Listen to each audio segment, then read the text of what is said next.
En Côte d'Ivoire, Charles Blé Goudé se range derrière Simone et Yvette pour la présidentielle. Bienvenue à tous.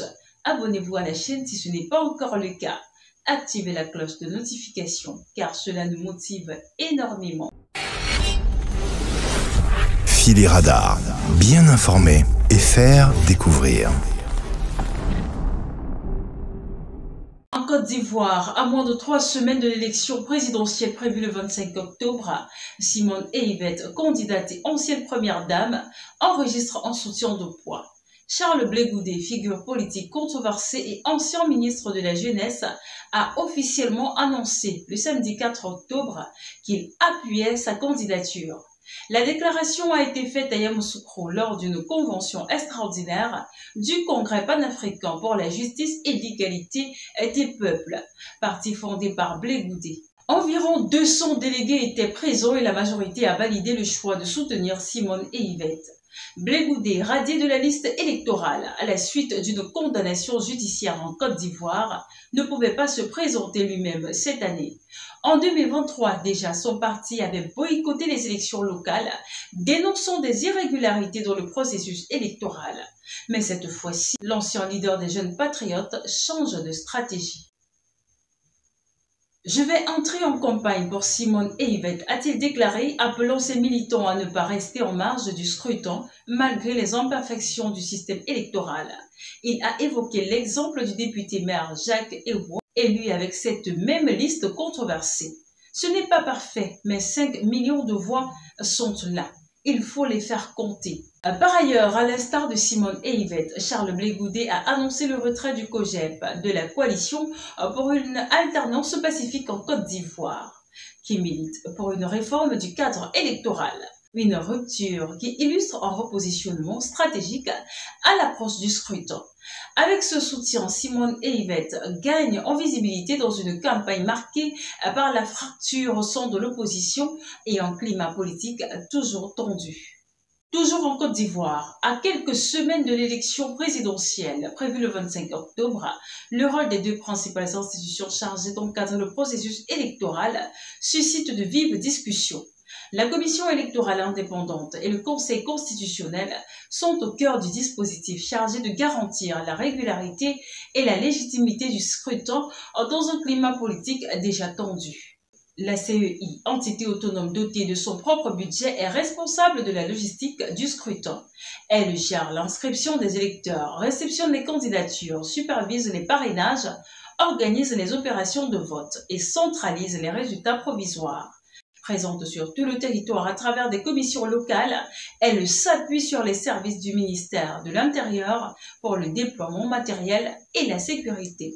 Depuis 2020, les candidats doivent recueillir au moins 1% de soutien dans la moitié des régions du pays. La CEI accompagne ce processus à l'aide de dispositifs numériques ou papier selon la connectivité locale. Elle joue également un rôle dans la validation initiale des candidatures avant leur transmission au Conseil constitutionnel. En parallèle, le Conseil constitutionnel veille à la conformité juridique du scrutin.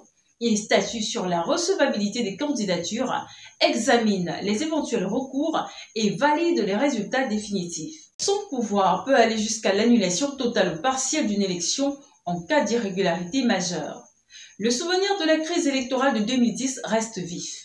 À l'époque, les désaccords entre les annonces de la CEI et les décisions du Conseil constitutionnel avaient plongé le pays dans une grave instabilité avec plus de 3000 morts. Malgré leur rôle fondamental, l'indépendance de la CEI et du Conseil constitutionnel est régulièrement remise en question. En juin dernier, la radiation de plusieurs figures majeures de l'opposition dont Tidiane Thiam, Laurent Gbagbo, Guillaume Soro et Charles Blé Goudé a ravivé les accusations de partialité. Officiellement, ces exclusions sont justifiées par des décisions judiciaires ou des irrégularités administratives, mais l'opposition y voit une tentative de verrouiller l'élection. La non-organisation d'une révision annuelle de la liste électorale, pourtant prévue par la loi, a également alimenté la polémique. La CEI évoque un calendrier trop chargé avec la présidentielle, suivi des législatives avancées à décembre 2025 pour justifier ce report. Composée de 18 membres, la CEI attribue 6 sièges aux représentants du pouvoir, 5 à l'opposition, 6 à la société civile et à un membre du Conseil supérieur de la magistrature suprême. Ce dernier, Ibrahim Koulibaly, en est le président depuis 2019. Bien qu'il revendique une posture neutre, les critiques à son encontre persistent.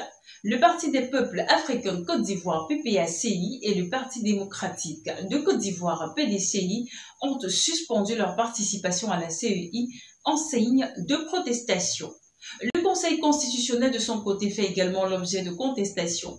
Il a validé en septembre la candidature du président Alassane Ouattara pour un 4e mandat, malgré les objections de l'opposition qui dénonce une interprétation abusive de la Constitution. Le Conseil constitutionnel de son côté fait également l'objet de contestation. Il a validé en septembre la candidature du président Alassane Ouattara pour un 4e mandat, malgré les objections de l'opposition qui dénonce une interprétation abusive de la Constitution. En République démocratique du Congo, un député de la majorité présidentielle vient de soumettre une proposition de loi qui pourrait bouleverser l'équilibre politique et sécuritaire du pays. Trésor Lutala Moutiki propose d'interdire l'intégration des anciens combattants issus des groupes armés dans les institutions étatiques, notamment dans l'armée. Cette initiative intervient alors que les négociations de paix à Doha stagnent et alors que plusieurs ex-rebelles occupent déjà des postes importants au sein du gouvernement et des forces armées. Originaire de Mwenga, une région fréquemment touchée par des affrontements armés, Trésor Lutala Moutiki dénonce l'instrumentalisation des rébellions qu'il qualifie de moyens pour se partager le pouvoir au détriment de la population civile. Depuis les accords de Sun City en 2002, l'intégration des membres des groupes armés dans l'armée a souvent été perçue comme la clé pour pacifier le pays, mais elle a également encouragé certains à recourir aux armes pour obtenir des positions politiques aux militaires.